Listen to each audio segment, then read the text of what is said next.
बिस्मिल्लाहिर्रहमानिर्रहीम। मेरे पाकिस्तानियों, जब चंगेज़ ख़ान एक शहर फ़तह करता था, कत्लेआम करता था और फिर थोड़े से लोगों को जिनको ज़िंदा छोड़ता था उनको चारों तरफ कहता था कि बताओ दुनिया को कि मैं कितना ज़ालिम और मैंने कितना जुल्म किया और मेरी कितनी दहशत है।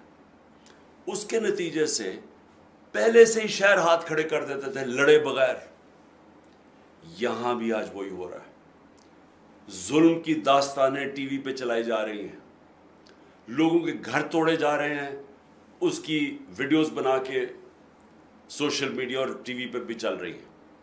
औरतों से कभी इस तरह का जुल्म नहीं हुआ और ऐसी उनसे बेहुरमती नहीं की गई जो आज हो रही है, लेकिन वो सबके सामने है।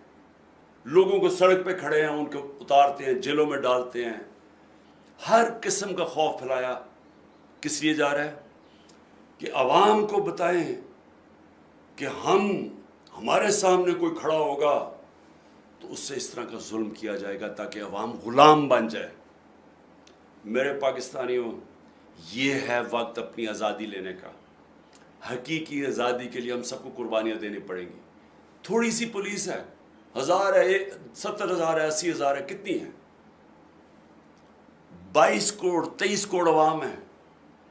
जब अवाम ये फैसला कर ले कि हम ये जुल्म नहीं बर्दाश्त करेंगे, जब वो फैसला कर ले कि हमारा आइन हम इनको नहीं तोड़ने देंगे, ये जो सुप्रीम कोर्ट के ऊपर हमला किया गया आज, हम ये बर्दाश्त नहीं करेंगे।